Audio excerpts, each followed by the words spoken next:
ഒരുപാട് പേര് ചോദിച്ച ചില സംശയങ്ങൾക്കുള്ള ഒരു മറുപടിയാണ് ഇന്നത്തെ വീഡിയോ. കഴിഞ്ഞ നമ്മുടെ ചില വീഡിയോസിൻ്റെ അടിയിൽ വന്ന കമൻസ്, ഞാൻ ഏതൊക്കെ യൂട്യൂബ് ചാനൽസ് നോക്കിയാണ് പഠിച്ചത്, അല്ലെങ്കിൽ ഏതൊക്കെ റാങ്ക് ഫയൽസാണ് യൂസ് ചെയ്തത്, അങ്ങനത്തെ കുറേ ക്വസ്റ്റ്യൻസ് വന്നിട്ടുണ്ടായിരുന്നു.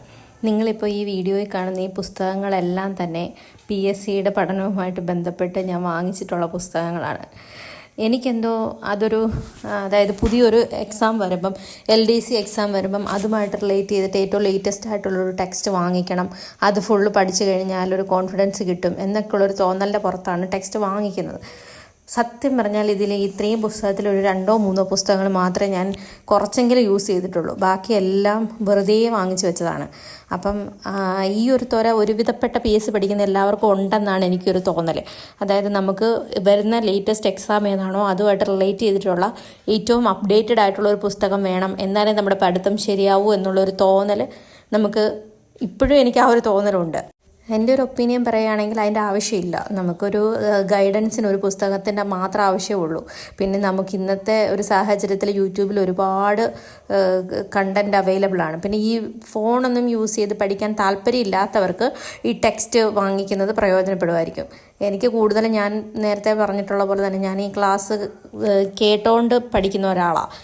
ജോലി ചെയ്യുന്നതിൻ്റെ ഇടയ്ക്കൊക്കെ ക്ലാസ് കേട്ട് പഠിച്ച് പോകുന്ന ഒരാളാണ്. അപ്പോൾ എന്നെ സംബന്ധിച്ചിടത്തോളം പുസ്തകത്തിൻ്റെ ഒരു ആവശ്യവും ഇല്ല. എന്നാൽ പോലും ഈ ഒരു ടെൻഡൻസി ഉള്ളത് കൊണ്ട് ഞാൻ കുറേ പുസ്തകങ്ങൾ വാങ്ങിച്ച് കൂട്ടിയിട്ടുണ്ട്. പിന്നെ കുറേ പേര് ചോദിച്ചൊരു ക്വസ്റ്റ്യനാണ്, ഞാൻ ഏതൊക്കെ യൂട്യൂബ് ചാനൽസാണ് പഠിക്കാനായിട്ട് ഉപയോഗിച്ചതെന്ന്. ഫസ്റ്റ് വൺ എനിക്ക് പറയാനുള്ളത് മാത്സിൻ്റെ കേസിലാണ്. മാത്സ് ഞാനൊരു തീരെ മാത്സ് അറിയാൻ വയ്യാത്ത ഒരാളല്ല. അത്യാവശ്യം കുറച്ചൊക്കെ എനിക്ക് മാത്സ് അറിയാം. അതിൻ്റെ ഇപ്പം കറക്റ്റ് അതിൻ്റെ വേ കൂടെ അല്ലേ പോലും ആൻസറിലേക്ക് എത്താനുള്ള കുറച്ചൊരു ഐഡിയ ഒക്കെ എനിക്കുണ്ട്. അപ്പം മാത്സ് എനിക്ക് അത്ര ടഫായിട്ടുള്ളൊരു സബ്ജക്റ്റ് ഒന്നുമല്ല. എങ്കിൽ പോലും ഒരു ഡിഗ്രി ലെവൽ എക്സാമിനോ അല്ലെങ്കിൽ ഇച്ചിരി ടഫായിട്ട് ചോദിച്ചാൽ എനിക്ക് കിട്ടാനും മാത്രമുള്ള അറിവ് എനിക്കില്ലതാനും. അങ്ങനെ ഒരു സാഹചര്യത്തിൽ ഞാൻ മാത്സ് നോക്കിയിട്ടുള്ളത് മുഴുവൻ ജെറിൻ സാറിൻ്റെ ട്രിക് ടേൺ എന്ന് പറയുന്ന ഒരു ക്ലാസ്സാണ്. TRIGTURN എന്നാണ് അതിൻ്റെ സ്പെല്ലിങ്. നമുക്ക് സെർച്ച് ചെയ്താൽ കിട്ടും. ഒരുവിധം PSC പഠിക്കുന്ന എല്ലാവർക്കും തന്നെ അറിയാൻ മേലാത്ത ആരെങ്കിലും ഉണ്ടെങ്കിലോ എന്നോർത്ത് ഞാൻ പറഞ്ഞതേ ഉള്ളൂ. അത് നല്ല ക്ലാസ്സാണ്. അതായത് അതിൻ്റെ ബേസിക്സ്, മാത്സ് ഒന്നും അറിയാതെ വന്നിരിക്കുന്ന ഒരാൾക്ക് തൊട്ട് എല്ലാം അറിയാവുന്ന ഒരാൾക്ക് വരെ റെഫർ ചെയ്യാൻ പറ്റിയ ഒരു ക്ലാസ്സാണ്. മാത്സ് ഈ ഒരു ക്ലാസ് കണ്ട് മാത്രം പഠിച്ച് ഫുൾ മാർക്ക് സ്കോർ ചെയ്തതെന്ന് പറഞ്ഞ ഒരുപാട് പേരെ എനിക്ക് അറിയാം.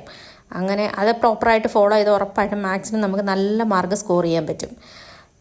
പിന്നെ മലയാളത്തിന് ഞാൻ യൂസ് ചെയ്തത് ഫ്രണ്ട്ലി PSC എന്ന് പറഞ്ഞ ഒരു ചാനലുണ്ട്. ആ ചാനലിലെ ക്ലാസ്സാണ് ഞാൻ ഫുള്ള് കണ്ടിരിക്കുന്നത്, ഫ്രണ്ട്ലി PSC. വേറൊന്നും ഞാൻ മലയാളത്തിൽ ഫോളോ ചെയ്തിട്ടില്ല. ഞാൻ പഠിക്കാൻ തുടങ്ങിയതിന് ശേഷം വന്നിട്ടുള്ള ഒരുവിധം എല്ലാ എക്സാമുകൾക്കും മലയാളത്തിന് അത്യാവശ്യം നല്ല മാർക്ക് എനിക്ക് സ്കോർ ചെയ്യാൻ പറ്റിയിട്ടുണ്ട്. മിക്കതിനും 10 തന്നെ കിട്ടിയിട്ടുണ്ട്. എങ്ങാനും കുറഞ്ഞു പോയാലും 8ൽ താഴെ ഇതുവരെ പോയിട്ടില്ല, പഠിക്കാൻ തുടങ്ങിയതിന് ശേഷമുള്ള കാര്യം ഞാൻ പറയുന്നത്. അപ്പോൾ ഈ ഫ്രണ്ട്ലി PSCയുടെ മിസ്സിൻ്റെ ക്ലാസ് ഭയങ്കരമായിട്ട് പ്രയോജനപ്പെട്ടിട്ടുണ്ട്. പിന്നെ അതുപോലെ തന്നെ മിസ് ഒരു പുസ്തകം ഇറക്കിയിട്ടുണ്ടായിരുന്നു. ആ പുസ്തകവും ഞാൻ ഓൺലൈനായിട്ട് വാങ്ങിച്ചിട്ടുണ്ടായിരുന്നു. അപ്പോൾ അതും എനിക്ക് ഒരുപാട് പ്രയോജനപ്പെട്ടു. അത് ഞാൻ ഇപ്പോഴും റെഫർ ചെയ്യുന്ന ഒരു പുസ്തകമാണ്. ഇംഗ്ലീഷ് പഠിക്കാൻ ഞാൻ യൂസ് ചെയ്ത ശ്രുതീസ് ലേണിംഗ് സ്ക്വയർ എന്ന് പറയുന്നൊരു ക്ലാസ്. ശ്രുതി മിസ് ഇപ്പം PKയിൽ ക്ലാസ് എടുക്കുന്നുണ്ട്. മിസ്സിൻ്റെ ക്ലാസ് അത്യാവശ്യം നല്ല ക്ലാസ്സാണ്. അതായത് ചവറ് പോലെ അല്ല, അതായത് നമ്മളിപ്പം ഗ്രാമർ ഒന്നും വലിയ കാര്യമായിട്ട് അറിയത്തില്ലാത്തവർക്ക് പോലും മിസ്സിൻ്റെ ക്ലാസ് കേൾക്കുമ്പോൾ അത്യാവശ്യം മാർക്ക് സ്കോർ ചെയ്യാൻ പറ്റുന്ന ടൈപ്പ് ക്ലാസ്സാണ് മിസ് തരുന്നത്. കൂടുതലും പ്രീവിയസ് ക്വസ്റ്റിനെ ബേസ് ചെയ്തും അങ്ങനത്തെ ടൈപ്പ് ക്ലാസ് ആയതുകൊണ്ട് തന്നെ നമുക്ക് ഒത്തിരി പ്രയോജനപ്പെടാറുണ്ട്. മിസ്സിൻ്റെ ക്ലാസ് എനിക്ക് ഒരുപാട് പ്രയോജനപ്പെട്ടിട്ടുണ്ട്. ഇംഗ്ലീഷിന് വേറെ ക്ലാസ്സൊന്നും ഞാൻ നോക്കിയിട്ടില്ല. പിന്നെ രഞ്ജിത്ത് RK തഴവ സാറിൻ്റെ ഇടയ്ക്ക് എൻട്രിയുടെ യൂട്യൂബ് ചാനലിൽ കുറച്ച് ക്ലാസ്സുകൾ ഇങ്ങനെ ടിപ്സ് പോലെയൊക്കെ ഇടും. അപ്പം മിസ്സിൻ്റെ ഈ ക്ലാസ് കേട്ടിട്ട് ജസ്റ്റ് അതും കൂടെ ഒന്ന് റെഫർ ചെയ്യുമ്പോൾ നമുക്കൊരു റിവിഷൻ പോലെ ഫീൽ ചെയ്യാറുണ്ട്. അപ്പോൾ ഇംഗ്ലീഷിന് അത് നല്ല ക്ലാസ്സാണ്. കറണ്ട് അഫെയറിൻ്റെ കാര്യം ഞാൻ ഓൾറെഡി പറഞ്ഞിട്ടുണ്ടായിരുന്നു. മറ്റേ അഖിൽ സാറിൻ്റെ PSC ചലഞ്ചർ, അവരുടെ ഒരു 500 രൂപയുടെ സബ്സ്ക്രിപ്ഷൻ എടുത്തിട്ട് അത് ഞാൻ എക്സാം കഴിയുന്നവർ ജസ്റ്റ് നോക്കിയിട്ടുണ്ടായിരുന്നു. അതിൽ നിന്ന് അത്യാവശ്യം കറണ്ട് അഫെയർ ഒക്കെ ചോദിച്ചിട്ടുണ്ടായിരുന്നു. അത് നല്ല ക്ലാസ്സായിരുന്നു. പിന്നെ GKയുടെ കേസിലോ ഞാൻ ഒരുപാട് ചാനൽസ് റെഫർ ചെയ്തിട്ടുണ്ട്, പക്ഷേ ഞാൻ ഏറ്റവും കൂടുതൽ യൂസ് ചെയ്തിരിക്കുന്നത് ആസ്റ്റ അക്കാദമിയുടെ ക്ലാസ്സുകളാണ്. അജിത് സുമേരു സാറിൻ്റെ ക്ലാസ്സുകൾ. കൂടുതലും കോൺസ്റ്റിറ്റ്യൂഷൻ, ഹിസ്റ്ററി, അതിനൊക്കെയാണ് കൂടുതലും സാറിൻ്റെ ക്ലാസ്.